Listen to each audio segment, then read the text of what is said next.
ঈদগাহের মাঠে তোমরা সবাই যাইবা, তবে ঈদের ময়দানে সবাই গেলেও তোমাদের নারী, তোমাদের মা, তোমাদের বোন এবং তোমাদের স্ত্রী সবাইকে নিয়ে যেতে হবে। এই হুকুমটা একজন মালিক দিয়েছেন, আওয়াজ দিয়ে বলেন তিনি কে? যদিও সমাজে এটা আমাদের নাই, এ নিয়ে আমরা সামনে আলোচনা করছি ইনশাআল্লাহ। রাসূল বললেন ঈদগাহের ময়দানে শুধু তোমরা যাবা, বিষয়টা এমন নয়। মাদেরকে নিয়ে যাবা, বোনদেরকে নিয়ে যাবা, স্ত্রীদেরকে নিয়ে যাবা। আমরা এটা নিয়ে যাই না, কারণ হলো আমাদের ফিতনা। আমাদের সমাজের ভিতরে ফিতনা ঘটতে পারে, ফিতনা হইতে পারে। এই ফিতনাটার ভয়ে আমরা নিয়ে যেতে পারি না। বাস্তব বাংলাদেশের ভিতরে ফিতনা কি কম বলা যাবে না। অন্যান্য কান্ট্রিগুলোতে মা বোনেরা চলাফেরা করলে কারো তাকানোর ক্ষমতা হয় না, কিন্তু বাংলাদেশে দিনে দুপুরে মা বোনেরা গেলে ইফটিজিং এর শিকার হয়ে যায়। চিৎকার দিয়ে বলেন ঠিক না ঠিক? ফিতনা চূড়ান্ত।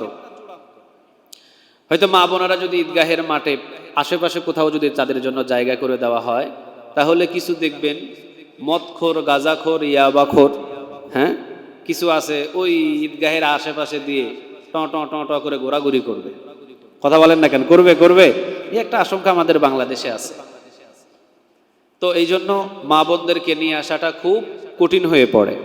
তবে এই দিকেও আমাদের খেয়াল করতে হবে, ঈদের রমজান মাসের 10 দিন থাকা পর্যন্ত, এ পর্যন্ত আজকের দিন পর্যন্ত আমার মনে হয় না, মনে হয় 80% মা বোনেরা মার্কেটে মার্কেটে ঘুরতেছে। কোনো সন্দেহ আছে? কোনো সন্দেহ না। আপনি মার্কেটে ঢুকতেই পারবেন না মহিলার জন্য, পুরুষ নাই, দোকানপাটে পুরুষ নাই, শুধু মহিলা। এমন একটা পরিস্থিতি, একটা পাঞ্জাবি কেনার জন্য ওর ফ্যামিলির 10 জন মহিলা থাকলে 10 জনই গেছে। এটাকে মনে করছে ফরজ। আসলে কি এটা ফরজ? আচ্ছা, মার্কেটে গিয়ে যাইতে পারলো, সেখানে ফিতনা হলো না, ঈদগাহের মাঠে আসলে কেন ফিতনা হবে? ওই জায়গা থেকে তো অন্তত ঈদগাহের মাঠে তো অন্তত নিরাপদ থাকবে। ঠিক না ঠিক? এটা আমাদের একটা ভুল ধারণা। এই জন্য রাসূল বলেছেন মহিলাদেরকে নিয়ে যাওয়াটাও সুন্নাহ। এখন ঈদগাহে নামাজ পড়াটা সুন্নাহ, সুন্নতে মুআক্কাদা। তাহলে মসজিদ থেকে উত্তম কি? ঈদগাহ। যেহেতু রাসূল মসজিদে নববীতে নামাজ পড়তেন না, ঈদগাহের মাঠে নামাজ পড়তেন। এখন আসেন ঈদুল ফিতরের নামাজ, রাসূল বললেন ঈদুল ফিতরের নামাজ দেরি করে পড়া সুন্নাহ, আর ঈদুল আজহার নামাজ সবচাইতে আগে আগে পড়া সুন্নাহ। ঈদুল আজহার নামাজটা আপনি আগে আগে পড়বেন, কারণ ঈদুল আজহার নামাজের পরে রাসূল বলেছেন তোমাদের কাজ আছে, সেটা হলো কোরবানি। কোরবানি নাই? কোরবানি কি 10 মিনিটে হয়ে যায়? না, এখানে দীর্ঘ একটা সময় লাগে। এই জন্য দুই নামাজ দুই ভাবে পড়া সুন্নাহ। এক, ঈদুল ফিতরের নামাজ।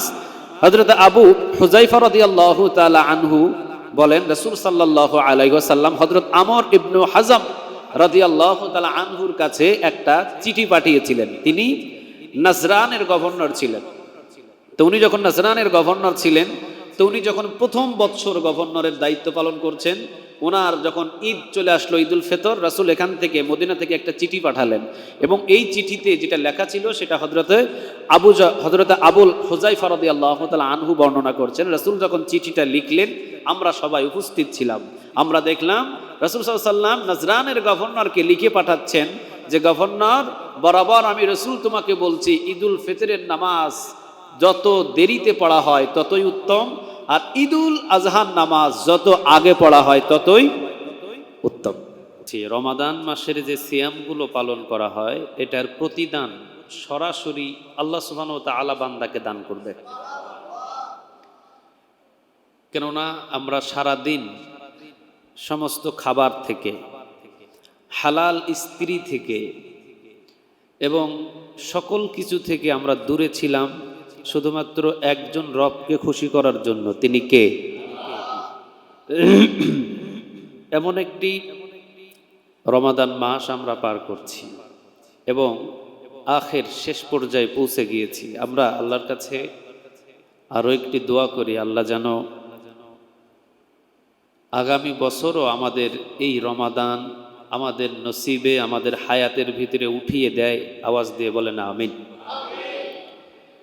এক সমাজের ভিতরে সোশ্যাল মিডিয়াতে দেখলাম, একটি সমাজের ভিতরে, একটি গ্রাম অথবা একটি সমাজ, প্রায় ৭৭ জন মানুষ ওই রমজান থেকে এই রমজানে, মানে গত বছর ঈদের নামাজ তারা মসজিদে আদায় করেছে অথবা ঈদগাহে আদায় করেছে, সমাজে তারা জীবিত ছিল রমাদানে, কিন্তু এক বছরের ভিতরে ৭৭ জন মানুষ ওই সমাজ থেকে আল্লাহ তাদেরকে উঠাইয়া নিয়ে গেছে। শুধু পুরুষ, মহিলাদের ছবি অথবা মহিলাদের রিপোর্ট সেখানে দেয় না। একটা সমাজ থেকে যদি এক রমজান থেকে আর এক রমজানের মাঝখানে ৭৭ জন মানুষ দুনিয়া থেকে বিদায় হয়ে যায়, তো চরমজলিশপুর আপনাদের এই সমাজ থেকেও তো অন্তত ৭৭ না হলেও ২-২০ জন তো বিদায় হয়েছে, কি বলেন? আমরা কি গত রমজান থেকে এই রমজানে অন্তত ২-২০ জনের জানাজার নামাজ পড়ি নেই? এই সমাজ থেকে কি মানুষ বিদায় নেয় নাই? নিয়েছে। সেম একই রকম ভাবে আমাদেরও একদিন বিদায়ের ঘন্টাটা বেজে যাবে, আমাদেরও একদিন যাওয়ার সময় ঘনিয়ে আসবে, আমাদেরও এই রমজান মাসটা জীবনের শেষ রমজান হয়ে যাবে। এই রমজান মাসের যে সিয়ামগুলো আমরা পালন করলাম, আগামী বছর যে পালন করতে পারবো এই গ্যারান্টি কি আমাদের কারো আছে? নাই।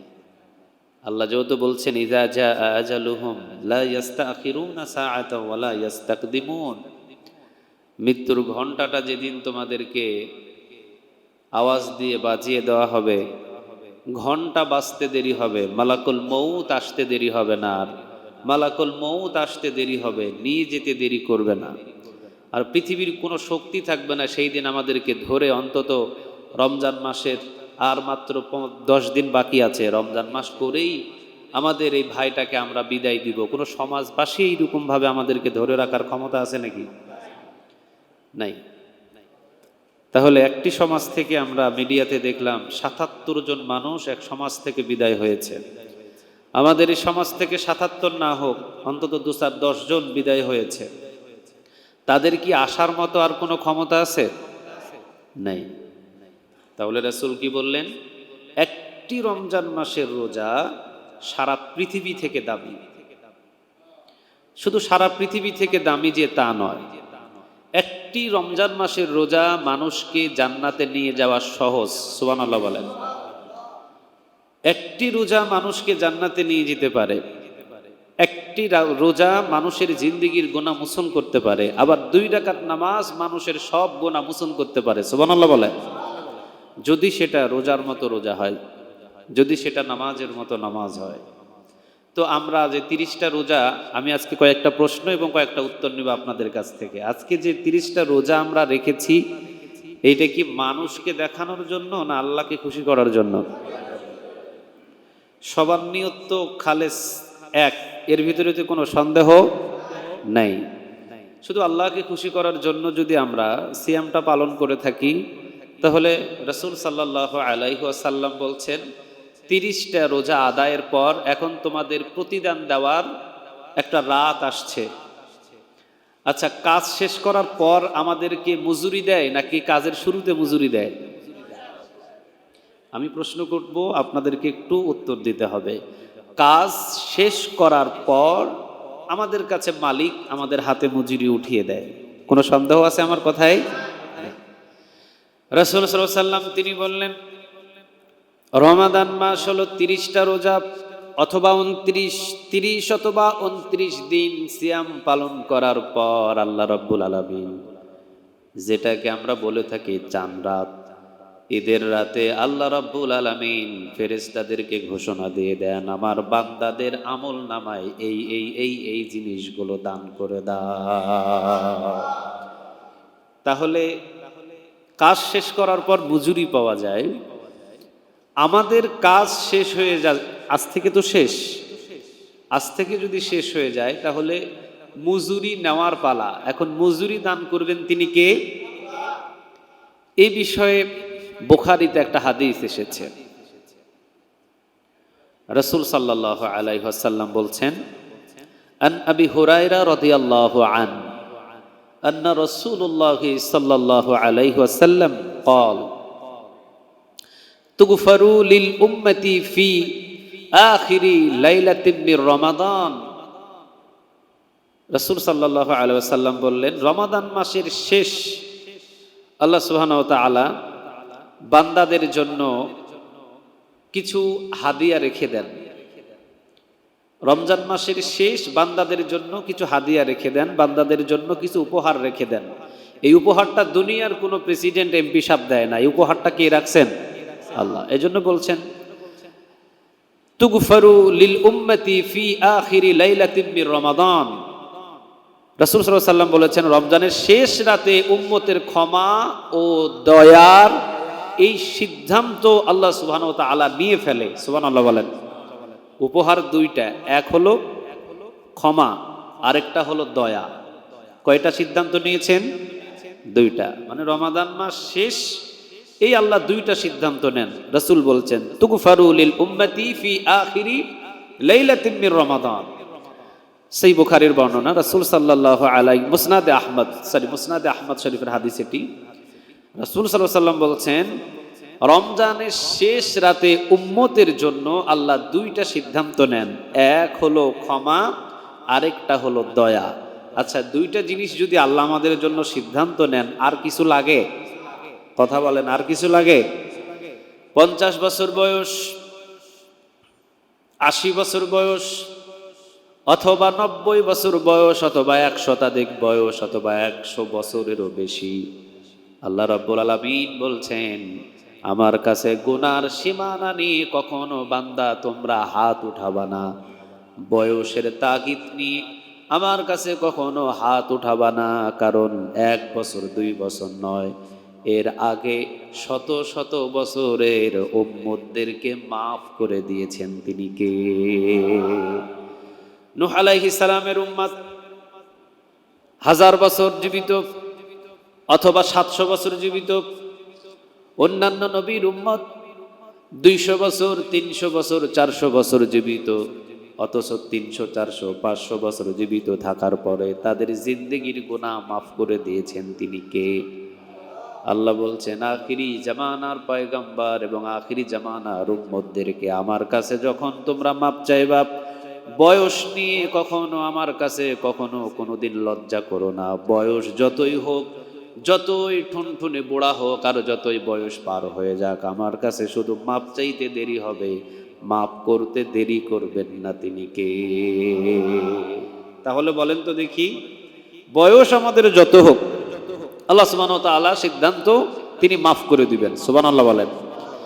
আল্লাহ রাব্বুল আলামিন এই জন্য রাসূল বলছেন তুগফারু লিল উম্মতি ফি আখিরি লাইলাতিন মির রমাদান। রমজান মাসের শেষ আল্লাহ রাব্বুল আলামিন দুইটা সিদ্ধান্ত নেন। 1 নম্বর সিদ্ধান্ত হলো আল্লাহ মাফ করে দিবেন, আর 2 নম্বর সিদ্ধান্ত আল্লাহ দয়া দিয়ে তার উপরে, রহমতের দিয়ে, দয়া দিয়ে তার উপরে সকল বিপদ দূর করে দিবেন। সুবহানাল্লাহ বলেন। সাহাবীরা এখন জিজ্ঞাসা করলেন ফাকিলা ইয়া রাসূলুল্লাহ, সাহাবীরা বলতেছেন ফাকিলা ইয়া রাসূলুল্লাহ সাল্লাল্লাহু আলাইহি ওয়াসাল্লাম আহিয়া লাইলাতুল কদর, আহিয়া লাইলাতুল কদর। রাসূল সাল্লাল্লাহু আলাইহি ওয়াসাল্লামকে সাহাবীরা বলছেন নবী আমরা তো জানি এই রাতটা হলো লাইলাতুল কদরের রাত, যেই লাইলাতুল কদরের রাতে সকল মানুষদেরকে এক ঢালা মাফ করে দেন তিনি কে? সাহাবীরা বলছেন ফাকিলা ইয়া রাসূলুল্লাহ সাল্লাল্লাহু আলাইহি ওয়াসাল্লাম আহিয়া লাইলাতুল কদর। নবী আমরা তো জানি এই রাতটা হলো লাইলাতুল কদরের রাত, যেই রাতে রমজানের শেষে এসে আল্লাহ সুবহানাহু ওয়া তাআলা মাফ করে দেন। তখন রাসূল কি বলছেন?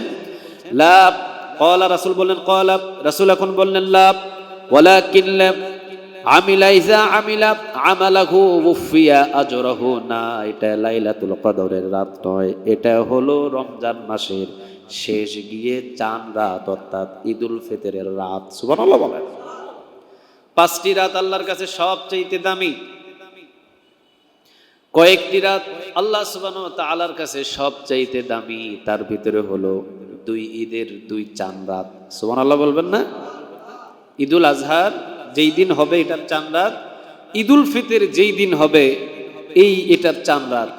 এই 2 রাতটাকে গুরুত্বপূর্ণ রাত হিসাবে বলেছেন, আওয়াজ দিয়ে বলেন তিনি কে? তাহলে সাহাবীরা বললেন রাসূল আমরা তো জানি এটা লাইলাতুল কদরের রাত, যে লাইলাতুল কদরে আল্লাহ ক্ষমা করে দেয় এবং লাইলাতুল কদরে আল্লাহ দয়া করে। রাসূল বললেন না, লা ওয়ালাকিন্নাল আমিলা ইযা আমিলা আমালাহু উফিয়া আজরাহু, না, এটা লাইলাতুল কদরের রাত নয়, বরং শ্রমিক শ্রম দিয়েছে কিন্তু তার মজুরি দেওয়া হবে না, এটা তো হতে পারে না। সে 1 মাস শ্রম দিয়েছে আমি আল্লাহ সুবহানাহু ওয়া তাআলার জন্য, এই জন্য শ্রম শেষ চাঁদ রাতে আমি আল্লাহ তাকে এই 2টা দান করব। সুবহানাল্লাহ বলেন। এখন বলেন তো দেখি, চাঁদ রাতে কি ঘুমিয়ে ঘুমিয়ে কাটানো যাবে, না টুকিটাকি কিছু আমল করতে হবে? টুকিটাকি অন্তত কিছু আমল করব ইনশা। তারাবির নামাজ তো নাই আজকে কি তারাবির নামাজ আছে?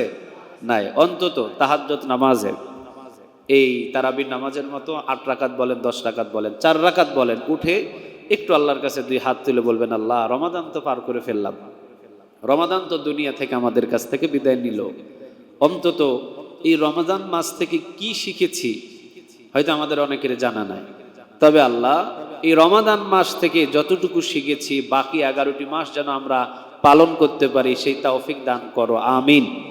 আচ্ছা, এই দোয়াটা কি করা যাবে? কথা বলেন, করা যাবে? আরেকটা হলো, আল্লাহ এই রমজানের আগে যত গুনাহ করেছি সকল গুনাহগুলো মাফ করে দাও, এই দোয়াটা কি করা যাবে? যেহেতু আল্লাহ সুবহানাহু ওয়া তাআলা এখানে বলেছেন মাফ করে দিবেন এবং দয়া করার সিদ্ধান্ত নেবেন। আন আবি উমামা রাদিয়াল্লাহু আন আন্না রাসূলুল্লাহ সাল্লাল্লাহু আলাইহি ওয়াসাল্লাম قال ما قام ليلة العيد محتسبا لله لم يموت قلبه يوم تموت القلوب। রাসূল সাল্লাল্লাহু আলাইহি ওয়াসাল্লাম বলেন, কিয়ামতের ময়দানে সমস্ত মানুষেরা উঠবে, সব মানুষদের চেহারার ভিতরে মলিন হবে, সমস্ত মানুষগুলো চিন্তিত হবে কিয়ামতের ময়দানে। কিন্তু ঈদুল ফিতর আর ঈদুল আজহা, এই 2টি রাত যারা জেগে থাকবে কিয়ামতের ময়দানে তাদের চেহারাটা কোনো মলিন থাকবে না, তাদের চেহারার ভিতরে আনন্দের ছাপ দান করে দিবেন তিনি কে? চিন্তা করে দেখেন। ইবনে মাজাতে হাদিসটি এসেছে, আন আবি উমামা রাদিয়াল্লাহু তাআলা আনহু থেকে বর্ণিত, আন্না রাসূলুল্লাহ সাল্লাল্লাহু আলাইহি ওয়াসাল্লাম قال من قام ليلة العيد محتسبا لله لم يموت قلبه يوم تموت القلوب। রাসূল বলছেন, যে ব্যক্তি ঈদের রাত আল্লাহর সন্তুষ্টি ও পুরস্কার আশায় ইবাদতে কাটায়, কার সন্তুষ্টি? আল্লাহর সন্তুষ্টি, এবং ঈদের রাতে ইবাদত হবে কার? এই 2টা। কি বললেন? যে ব্যক্তি ঈদের রাতে আল্লাহর সন্তুষ্টি এবং পুরস্কারের আশায় ইবাদতে কাটায়, কিয়ামতের দিন যখন সব মানুষগুলো চেহারা ভীত হয়ে যাবে, ভয়ে আতঙ্কিত হয়ে যাবে, ওই সময় ওই মানুষগুলো নিরাপদ থাকবে এবং তাদের চেহারার ভিতরে আনন্দ ফুটে উঠবে। চিৎকার দিয়ে বলেন আল্লাহু আকবার।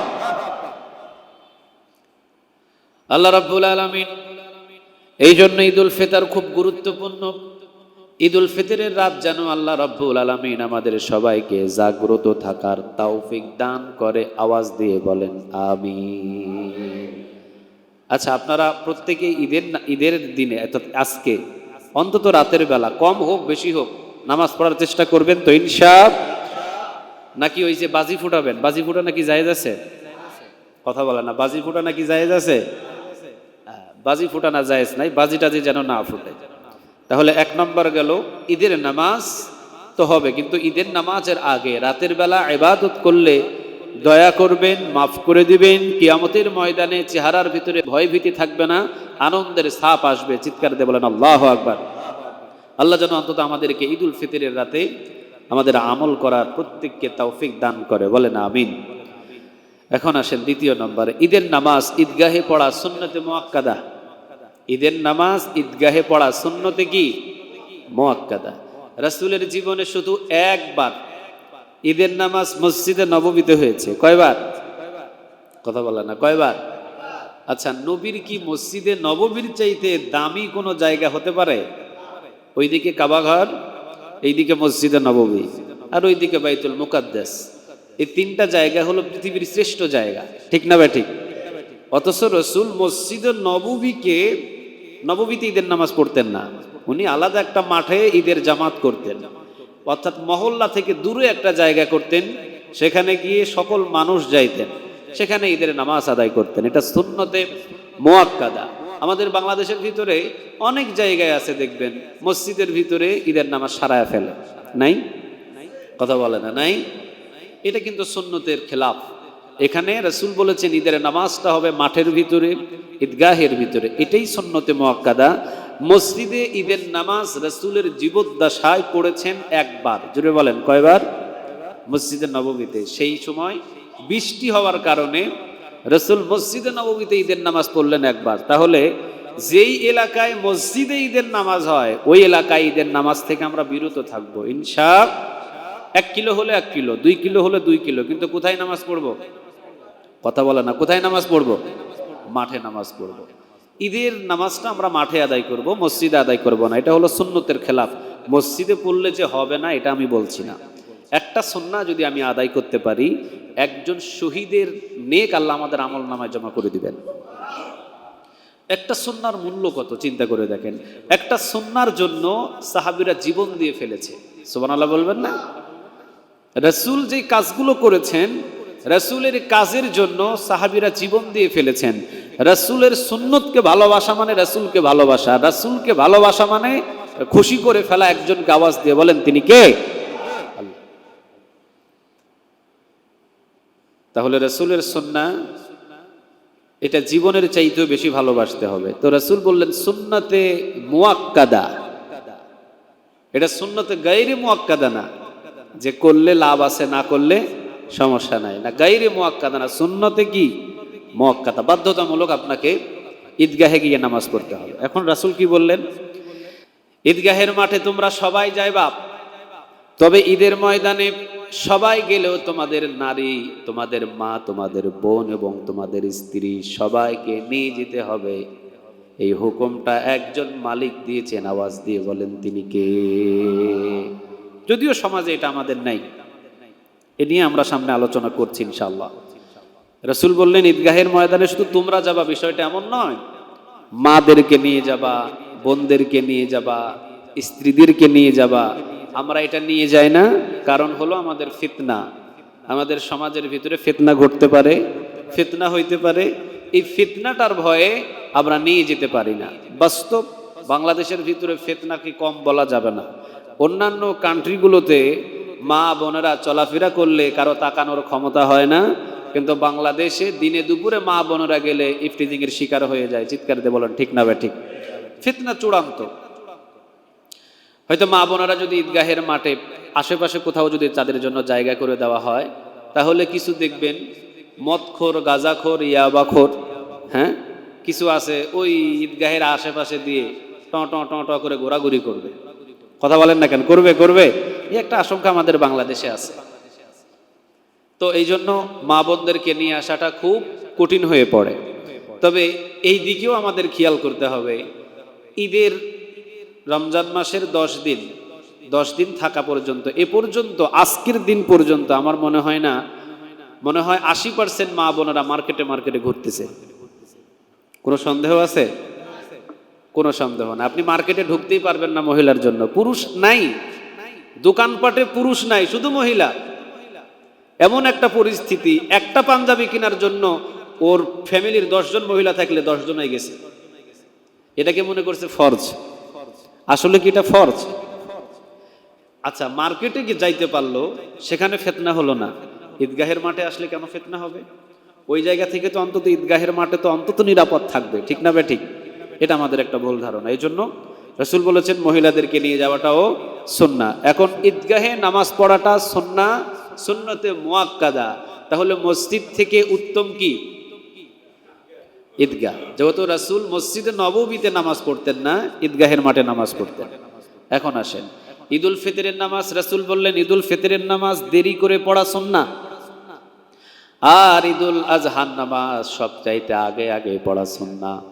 ঈদুল আজহার নামাজটা আপনি আগে আগে পড়বেন, কারণ ঈদুল আজহার নামাজের পরে রাসূল বলেছেন তোমাদের কাজ আছে, সেটা হলো কোরবানি। কোরবানি নাই? কোরবানি কি 10 মিনিটে হয়ে যায়? না, এখানে দীর্ঘ একটা সময় লাগে। এই জন্য 2 নামাজ 2 ভাবে পড়া সুন্নাহ। এক, ঈদুল ফিতরের নামাজ। হযরত আবু হুযায়ফা রাদিয়াল্লাহু তাআলা আনহু বলেন রাসূল সাল্লাল্লাহু আলাইহি ওয়াসাল্লাম হযরত আমর ইবনে হাজম রাদিয়াল্লাহু তাআলা আনহুর কাছে একটা চিঠি পাঠিয়েছিলেন। তিনি নাজরানের গভর্নর ছিলেন। তো উনি যখন নাজরানের গভর্নর ছিলেন, তো উনি যখন প্রথম বৎসর গভর্নরের দায়িত্ব পালন করছেন, ওনার যখন ঈদ চলে আসলো, ঈদুল ফিতর, রাসূল এখান থেকে মদিনা থেকে একটা চিঠি পাঠালেন এবং এই চিঠিতে যেটা লেখা ছিল সেটা হযরতে আবুল হুযায়ফা রাদিয়াল্লাহু তাআলা আনহু বর্ণনা করছেন। রাসূল যখন চিঠিটা লিখলেন আমরা সবাই উপস্থিত ছিলাম। আমরা দেখলাম রাসূল সাল্লাল্লাহু আলাইহি ওয়াসাল্লাম নাজরানের গভর্নরকে লিখে পাঠাচ্ছেন যে গভর্নর, বরাবর আমি রাসূল তোমাকে বলছি ঈদুল ফিতরের নামাজ যত দেরিতে পড়া হয় ততই উত্তম, আর ঈদুল আজহার নামাজ যত আগে পড়া হয় ততই উত্তম। রাসূল বিস্তারিত বললেন ঈদুল ফিতরের নামাজ যত দেরিতে পড়বা তত উত্তম, কেননা ঈদুল ফিতরের নামাজের আগে মুমিন এবং মুত্তাকিদের কাজ থাকে, সেটা হলো সাদাকাতুল ফিতির। সাদাকাতুল ফিতিরটা বন্টন করবে, এরপরে ঈদের নামাজে হাজির হবে। এই জন্য ঈদুল ফিতরের নামাজ দেরি করে আদায় করো। ঈদুল আজহার নামাজের আগে কোনো কিছু আমল থাকে না, এই জন্য ঈদুল আজহার নামাজ পড়ে যেহেতু কুরবানি থাকে, আগে আগে ঈদুল আজহার নামাজ আদায় করো। সুবহানাল্লাহ বলেন।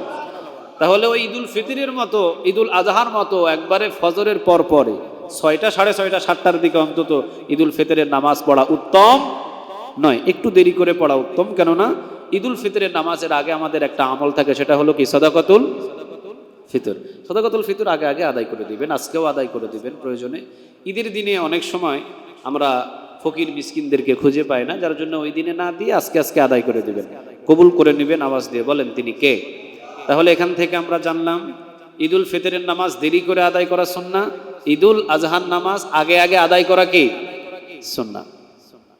ঈদুল ফিতরের নামাজে যাওয়ার আগে রাসূল খেজুর খাইতেন। খেজুর কি খাইতেন? খেজুর খাইতেন। আমরা হয়তো ফিন্নি খাইতে পারি, সেমাই খাইতে পারি, রাসূল কিন্তু খেজুর খাইতেন। একটা খাইতেন, 3টা খাইতেন, অথবা 5টা খাইতেন। এই বিষয়ে বুখারীতে একটা হাদিস আসছে। রাসূল সাল্লাল্লাহু আলাইহি ওয়াসাল্লাম কানান নবী সাল্লাল্লাহু আলাইহি ওয়াসাল্লাম লা ইয়াগদু ইয়াউমাল ফিতরি হাত্তা ইয়াকুলা তামারাতিন ওয়া ইয়াকুলুহুন্না ফিতরা। রাসূল বেজুর খেজুর খাইতেন। বেজুর, বিতরা মানে বেজুর খাইতেন। একটা খাইতেন, অথবা 3টা খাইতেন, অথবা 5টা খাইতেন। আপনি 15টা অথবা 21টা যা ইচ্ছা খাইতে পারেন, অসুবিধা না। তবে রাসূলের সুন্নাহ ছিল খেজুর খাওয়া, তবে এটা বাধ্যতামূলক না। মিষ্টি যে কোনো কিছু খেয়ে আপনি ঈদের মাঠে যাবেন, এটাই সুন্নাহ। আর ঈদুল আজহাতে না খেয়ে যাওয়া সুন্নাহ, আর ঈদুল ফিতরে খেয়ে যাওয়া কি সুন্নাহ। তাহলে অন্তত খেজুর বলেন, কিশমিশ বলেন, পাশাপাশি যেটা আছে বাসায় সেটা খেয়ে যাবেন। শুধু নিজে খাবেন তা না, পরিবারের সবাইকে খাওয়াবেন। নিজে খাবেন তা না, পরিবারের সবাইকে খাওয়াবেন। পাশাপাশি যদি কোনো গরিব মিসকিন থাকে, তাদের ওখানে যদি কোনো মিষ্টির ব্যবস্থা না থাকে, সেখানে একটু মিষ্টির ব্যবস্থা করে দিবেন। এরপরে আরেকটা হলো ঈদের দিনে তাকবীর পড়া সুন্নাহ। এটা আমাদের রমাদানের ঈদুল ফিতর এটা আমরা বিলীন করে ফেলি। এটা আমরা মনে করি যে না, শুধু ওই ঈদুল আজহাতে পড়া সুন্নাহ না, এখানে ঈদুল আজহাতে পড়া তো ওয়াজিব, কোন কোন জায়গায় সুন্নতে মুআক্কাদা, ওটা বাধ্যতামূলক। সেখানে আওয়াজ দিয়ে পড়া সুন্নতে মুআক্কাদা, আর ঈদুল ফিতরে আস্তে আস্তে পড়া সুন্নতে মুআক্কাদা। তবে ঈদুল আজহাতে 3 দিন আপনাকে পড়তে হবে, প্রতি ফরজ নামাজের পরে একবার করে পড়া ওয়াজিব অথবা সুন্নতে মুআক্কাদা। কিন্তু ঈদুল ফিতরে এইরকম বাধ্যতামূলক কোনো নিয়ম দেওয়া নাই। সেক্ষেত্রে রাসূল সাল্লাল্লাহু আলাইহি ওয়াসাল্লাম বলছেন আন্নান নবী সাল্লাল্লাহু আলাইহি ওয়াসাল্লাম কানা ইযা খরাজা ইয়াউমাল ফিতরি ইউকাব্বিরু হাত্তা ইয়াতিয়াল মুসাল্লা ওয়া হাত্তা ইয়াকদিয়াস সালাহ ফাইযা কাদা সালাতা কাতাআত তাকবীর। তোমরা তাকবীর পড়তে পড়তে পড়তে পড়তে ঈদগাহের ময়দানে যাও, কেননা রাসূল নিজে তাকবীর পড়তে পড়তে ঈদগাহের ময়দানে গিয়েছেন। চিৎকার দিয়ে বলেন আল্লাহু আকবার। এখন তাকবীরটা কি রকম? আরবিয়ান কান্ট্রিগুলোতে আল্লাহু আকবার, আল্লাহু আকবার, আল্লাহু আকবার, কয়বার তারা আল্লাহু আকবার বলে? 3 বার। আমাদের বাংলাদেশে কয়বার বলা হয়? 2 বার। আল্লাহু আকবার, আল্লাহু আকবার 2 বার বলে না, আমাদের বাংলাদেশে 2 বার বলে, আরবিয়ান কান্ট্রিগুলোতে 3 বার বলে। পড়েন দেখি, আল্লাহু আকবার, আল্লাহু আকবার, আল্লাহু আকবার, লা ইলাহা ইল্লাল্লাহু আল্লাহু আকবার, আল্লাহু আকবার, ওয়ালিল্লাহিল হামদ, আল্লাহু আকবার কাবীরা, আলহামদুলিল্লাহি কাসীরা, সুবহানাল্লাহি বুকরাতাও এতটুকুও পড়বেন। তাহলে ঈদগাহের ময়দানে যখন আপনি আসবেন তখন জোরে জোরে তাকবীর পড়া এটা সুন্নাহ। আর ঈদুল ফিতরে আস্তে আস্তে পড়া কি সুন্নাহ। তবে তাকবীর মুখে রাখতে হবে। তাকবীর পড়বেন তো ইনশাআল্লাহ। এখন আমরা একটু জেনে নিই ঈদের দিনের কিছু সুন্নাহ আছে।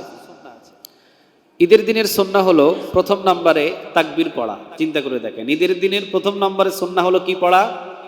তাকবীর পড়া। দ্বিতীয় নম্বর হলো সাদাকাতুল ফিতির আদায় করে দেওয়া। সাদাকাতুল ফিতির আপনি এখনো আদায় করে দিলে এখনো আদায় হয়ে যাবে। সর্বনিম্ন তো আমি বলেছিলাম 100 কত টাকা মনে হয়, 110 টাকা। আর সর্বোচ্চ মনে ছিলাম মনে হয় 2800 বা 2600 এরকম হবে।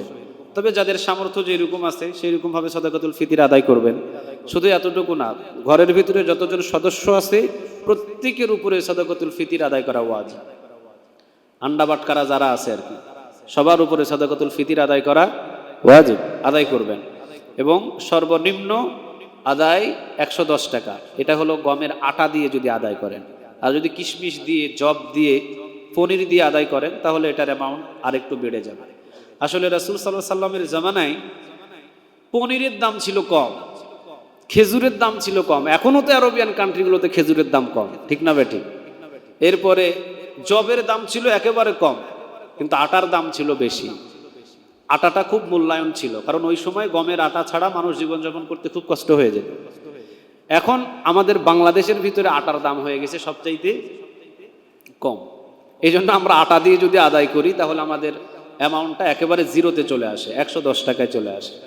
তো আমি যদি খেজুর দিয়ে করি, অন্তত প্রতিটা মানুষের আপনার একসা পরিমাণ খেজুর দিয়ে যদি আমি আদায় করি, একসা পরিমাণ ওজন হলো 3 কেজি 250 গ্রাম। 3 কেজি কত? আর মানে 3.25 কেজিকে বলা হয়। 3.25 কেজি আপনাদের এলাকায় কত মাপ? 3 কেজি 250 গ্রাম হয় না? 3 কেজি 250 গ্রামকে কত বলে? 3.25 কেজি বলে না? হ্যাঁ, 3.25 কেজি। এই 3.25 কেজি আপনাকে খেজুর দিয়ে আদায় করতে হবে। তো খেজুর যদি 500 টাকা কেজি হয়, 3 পাঁচা কত হয়? 15। আর এদিকে যদি আরো 100-200 যোগ করে ফেলেন তাহলে তো 1600-1700 হয়ে গেল। তাহলে খেজুর দিয়ে যদি আপনি আদায় করেন, আমাদের বাংলাদেশে অ্যামাউন্ট আসবে 1700 টাকা। আর আরবিয়ান কান্ট্রিগুলোতে ওরা যদি খেজুর দিয়ে আদায় করে তাহলে ওদেরটা একদম জিরোতে চলে আসবে, কেননা ওদের খেজুর অনেক দাম কম। তবে ওদের দেশেও খেজুরে ভাগ আছে। উঠে খাওয়া খেজুর আর বাদশা খাওয়া খেজুর এক খেজুর না। তো এই জন্য আমাদের বাংলাদেশের ভিতরে সবচেয়ে সচরাচর যেগুলো মানুষ বেশি ব্যবহার করে এই জিনিসগুলো দিয়ে ফিতরা আদায় করাটা আমাদের জন্য প্রযোজ্য। অনেকে মাসালা দেয় খাদ্য দিয়ে ফিতরা আদায় করতে হবে। কি দিয়ে? খাদ্য দিয়ে ফিতরা আদায় করতে হবে। কারণ রাসূল তো কোনোদিন টাকা দিয়ে ফিতরা আদায় করে নাই, রাসূল তো আদায় করেছেন সমস্ত খাদ্য দিয়ে। তাহলে খাদ্য দিয়ে ফিতরা আদায় করতে হবে। এই জামায় সাহাবীদের জামানায় এসে যখন খাদ্য দিয়ে ফিতরা আদায় করা শুরু করলো, তখন দেখলো যে ঈদের দিনে ওরা প্রায় 10 থেকে 15 কেজি করে আটা পেয়ে যায়। তো 15 কেজি আটা, ওরা কি আটা খাবে? ওরা মিষ্টি কোনো জিনিস খাবে না, ওরা দামি দামি কোনো জিনিস খাবে না। তো 10 কেজি আটা দোকানে নিয়ে যায়। দোকানে নিয়ে যাওয়ার পরে 10 কেজি আটা ওরা বিক্রি করার জন্য দোকানদারকে বলে, ভাই 10 কেজি আটা নিয়ে আসছি, আমি তো এগুলো ফিতরার আটা পাইছি, তো 10 কেজি আটা নেন আর এটা আর আমারে টাকা দেন। দোকানদার সুযোগ বুঝে খুব মারে। দোকানদার সুযোগ বুঝে কি মারে? ও বলতেছে যে এই আটা তো আমি, যদিও মার্কেটের দাম আছে এই আটা 25 টাকা কেজি, ও বলে যে আমি 10 টাকা হলে নিব, না হলে নিব না। এখন বলেন তো, আপনি আটা দিয়ে ফিতরা দিতে গিয়ে এই মানুষটাকে বিপদে ফেলার নাই? আপনি যদি 25 টাকা করে আটা কেজি 25 টাকা করে তাকে দিয়ে দিতেন, এই দোকানদার আর সুযোগ খুঁজতে পারতো না। আর আমাদের বাংলাদেশের দোকানদার তো মাশাআল্লাহ, যদি এরকম আটা দেওয়া হয় আর একটা ফিতরার আটা যদি 20 কেজি নিয়ে আসে দোকানদার আলাউদ্দিন ভাইয়ের কাছে, তাহলে আলাউদ্দিন ভাই বলবে আমি আটাই নিব না। কারণ আমি আটা নিয়ে কি করব? এমনি উদাহরণ দিলাম আর কি আলাউদ্দিন ভাইরে দিয়ে। বাংলাদেশের দোকানদার এইরকম অনেক আছে যে আটা নিতে চাইবে না, বলবে যে না আমি আটা দিব না, প্রয়োজনে মাংনা রাখি যান, বিক্রি হলে আপনারা টাকা দিব। দেখা গেছে যে বিক্রিও হবে না, আটা এগুলা পোকায় খাই নিবে। তাহলে খাদ্য দিয়ে যদি আমরা এখন এই যুগে ফিতরা আদায় করতে চাই তাহলে যার গরিব মানুষ তারা বিপদে পড়ে যাবে। কিন্তু আমি যদি একটা ফিতরার টাকা তাকে 500 টাকা দিয়ে দিই তাহলে তার কি বিপদ আছে? কোনো বিপদ নাই। এই জন্য অনেক মুফতি মুহাদ্দিস তারা বলছেন যে টাকা দিয়ে ফিতরা আদায় করলেও ফিতরা আদায় হয়ে যাবে। তাহলে উত্তম হলো ঈদের দিনে আরেকটা সুন্নাহ সাদাকাতুল ফিতির আদায় করা। ঈদের নামাজের আগে, আবার পরে না। ঈদের নামাজের পরে যদি সাদাকাতুল ফিতির আদায় করেন তো সেটা সাদাকাতুল ফিতির আদায় হবে না, ওটা সাদাকা হিসাবে দান হবে, ফিতির আদায় হবে না। সাদাকাতুল ফিতির যদি আপনি আদায় করেন, আপনার রমজান মাসের রোজাগুলোর ভুল ত্রুটি যদি আপনি আল্লাহর কাছে মাফ করে নিতে চান, তাহলে সাদাকাতুল ফিতির আপনি ঈদের নামাজের আগে আদায় করবেন। সমস্ত ভুল ত্রুটিগুলো আপনার রমজান মাসের মাফ করে দিবেন তিনি কে। এরপরে গোসল করা সুন্নাহ। রাসূল গোসল করেন নাই, তাহলে ইবনে ওমর রাদিয়াল্লাহু তাআলা আনহু গোসল করেছেন, কেননা রাসূলকে দেখেছেন বিধায় তিনি গোসল করতেন, এই জন্য গোসল করা সুন্নাহ। উত্তম পোশাক পরা সুন্নাহ, নতুন পোশাক না, উত্তম পোশাক পরা সুন্নাহ। কিন্তু আমাদের বাংলাদেশের একটা নিয়ম হয়ে গেছে, নতুন পোশাক কিনতেই হবে, না হলে নাকি সে ঈদ করবে না। 11টা বাজে মার্কেটে যায়, না আসর নামাজ পড়ে মার্কেটে যায়, রাতের 11টা বাজে বাড়িতে ফিরে। কোথায় গেছে তারাবি, কোথায় গেছে এশার নামাজ, কোথায় গেছে তার আমল? এর নাকি ঈদ? আল্লাহ, ঈদ তো এর জন্য নয়। ঈদ হলো তার জন্য যে নিজের পোশাকের টাকা রমাদান মাসে আল্লাহর জন্য দান করে দিয়েছেন। রাসূল বললেন তার জন্য ঈদ। সুবহানাল্লাহ বলেন। আপনি কি পারছেন আপনার পোশাকের টাকা দান করতে? আপনি কি পারছেন আপনি আপনার পোশাকের টাকা দিয়ে আরেকজন এতিমকে কিনে দিতে? রাসূল বলছেন এর জন্য ঈদ, ওর জন্য ঈদ নয় যে মার্কেটে মার্কেটে ঘোরাঘুরি করছে, কোনো আমল করে না। এর জন্য কিসের ঈদ? এর জন্য কোনো ঈদ নয়। ঈদ তো তার জন্য যে সারা রমজান মাস ইবাদত করেছে এবং তার প্রয়োজনীয় যতগুলো দরকার ছিল সমস্ত দরকারগুলো কমিয়ে ফেলে সে আল্লাহর রাস্তায় দান করে দিয়েছে। সুবহানাল্লাহ বলেন। ওর জন্য ঈদ।